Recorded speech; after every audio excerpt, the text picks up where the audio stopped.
आज Doubtnut app download करें। Doubtnut पर अपने सभी गणित, रसायन विज्ञान, भौतिक विज्ञान और जीव विज्ञान के डाउट्स का करो सफाया। बस प्रश्न की फोटो खींचो, एक ही प्रश्न को क्रॉप करो और तुरंत वीडियो सोल्यूशन पाओ। अभी डाउनलोड करें। नमस्कार दोस्तों, हमारे सामने प्रश्न है। सिद्ध कीजिए कि किसी दिए हुए गोले के अंतर्गत महत्तम आयतन के लिए शंकु की ऊंचाई गोले के व्यास से 2/3 का अनुपात में होगा। तो चलिए हम इसे हल करते हैं। तो दोस्तों मान लेते हैं हम एक गोला है जिसका केंद्र O बिंदु पे है तथा उसकी त्रिज्या R हो। तो यहाँ पे जो OC है ये हो जाएगा R, और तथा A और D क्या हो जाएगा 2R, क्योंकि ये क्या है व्यास। यहाँ से बेलन, उसके अंतर्गत एक बेलन बनाया गया है जिसकी अधिकतम ऊंचाई क्या हो गई, मान लीजिए छोटा h, तथा उसकी त्रिज्या जो हमारे ये शंकु बनाया है उसकी त्रिज्या क्या हो जाएगी x। तो हमारे शंकु की अधिकतम ऊंचाई h तथा त्रिज्या x हो जाएगी। तो दोस्तों इसे हल करते हैं।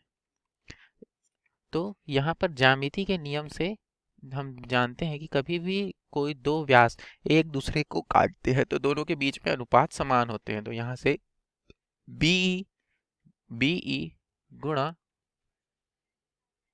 तो दोस्तों पहले हम इसे हल कर लेते हैं। तो चूंकि यहाँ पे OC बराबर क्या हो जाएगा R, गोले की त्रिज्या, गोले की त्रिज्या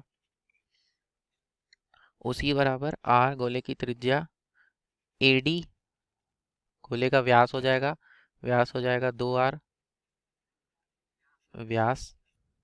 इसी प्रकार AE बराबर क्या है H, शंकु की ऊंचाई, शंकु की ऊंचाई। उसके बाद दोस्तों यहाँ से BE और EC, तो यहाँ से EC बराबर क्या हो जाएगा X, शंकु की त्रिज्या, शंकु की त्रिज्या। तो दोस्तों हमें पता है कि कभी भी जब दो व्यास एक दूसरे को काटते हैं तो उनका अनुपात समान होता है। तो हम यहाँ लिख सकते हैं BE गुणा EC बराबर AE गुणा ED। तो यहाँ से हो जाएगा BE कितना है x गुणा x बराबर AE का मान हमें पता है h, तथा ED क्या हो जाएगा दोस्तों, तो ED हो जाएगा 2R AE। ED की जगह हम लिख सकते हैं AD ऋण AE। तो यहाँ से हो जाएगा x का वर्ग बराबर h गुणा AD का मान कितना है 2R ऋण AE का मान कितना है h। अब हम यहाँ से x का वर्ग, हमें एक संबंध मिल गया है शंकु की ऊंचाई, गोले की त्रिज्या तथा शंकु की त्रिज्या के बीच में। तो दोस्तों चूंकि हमें पता है शंकु का आयतन,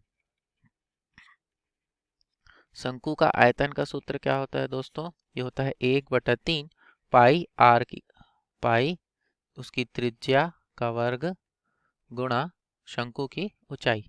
तो यहाँ से x का वर्ग हमारे पास समीकरण 1 नंबर समीकरण से हम यहाँ इसका मान रख देते हैं। तो हमें क्या मिल जाएगा, देखिए 1/3 गुणा 1/3 गुणा पाई गुणा r, यानी x का वर्ग की जगह h गुणा 2r ऋण h गुणा h। इसे हल कर देते हैं दोस्तों। तो ये हो जाएगा पाई h का वर्ग बटा 3 2r ऋण पाई h की घात 3, पाई h की घात 3/3। ये आ जाएगा शंकु के आयतन के लिए सूत्र। इसे मान लेते हैं समीकरण नंबर 2।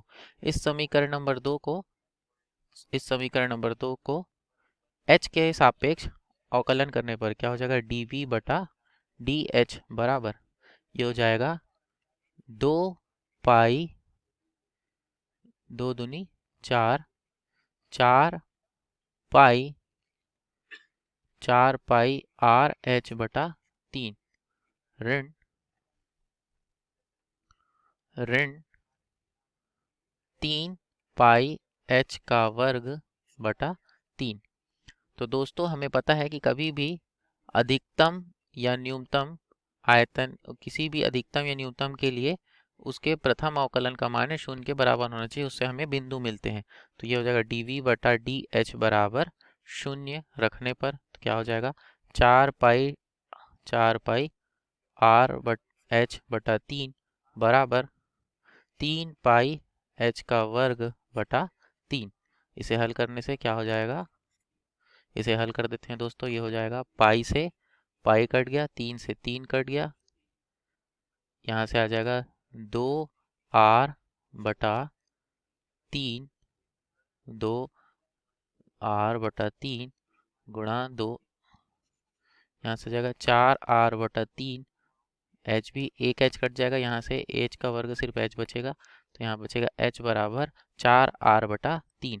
दोस्तों एच को हम इस प्रकार भी लिख सकते हैं 2 गुणा 2 आर बटा 3, मतलब यहाँ से h का मान हमें मिल चुका है। तो यहाँ से हम दोस्तों देख सकते हैं हमें क्या सिद्ध करना है, शंकु की ऊंचाई उसी के व्यास का 2/3 गुना होनी चाहिए अधिकतम के लिए। तो हम देखते हैं दोस्तों इस ऊंचाई पे हमें अधिकतम आयतन मिलता है कि नहीं। अधिकतम आयतन के लिए शर्त क्या होती है, डी वर्ग वी बटा डी एच का वर्ग बराबर 0 से कम आना चाहिए।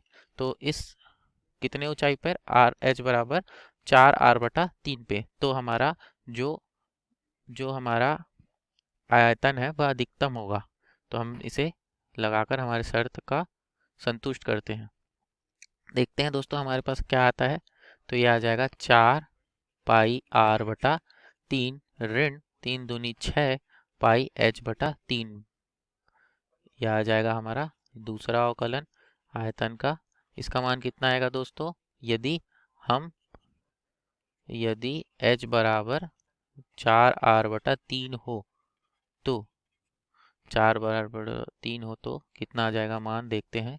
4 पाई गुणा r/3 ऋण 6 पाई गुणा 4 r/3। तो दोस्तों ये आ जा रहा है 4 पाई r/3 ऋण 6 चौक 24 पाई r/3। यहाँ से आएगा ऋण 20 पाई r/3। तो दोस्तों स्पष्ट है कि d वर्ग v बटा डी एच का वर्ग छोटा है 0 से। कहाँ छोटा है, 0 से। h r बराबर 4 r/3 पर छोटा है 0 से, अतः स्पष्ट है कि r बराबर 4 r/3 यह हमारा आयतन अधिकतम होगा। अतः दोस्तों स्पष्ट है कि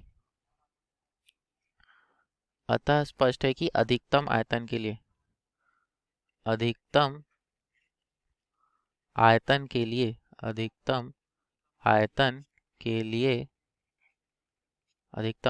लिए जो हमारा शंकु की ऊंचाई होगी h बराबर वो 4 r/3 होगी, मतलब 2 गुणा 2 r/3 अर्थात 2/3 गुणा व्यास। अतः दोस्तों यहाँ से स्पष्ट है कि जो हमारे शंकु की ऊंचाई होगी हमारे गोले के व्यास का 2। कक्षा 6वीं से 12वीं से लेकर नीट, IIT, JEE वो एडवांस के लेवल तक 1 करोड़ से ज्यादा छात्रों का भरोसा। आज ही डाउनलोड करें डाउटनेट ऐप या व्हाट्सएप करें अपने सारे डाउट्स 8400 400 400 पर।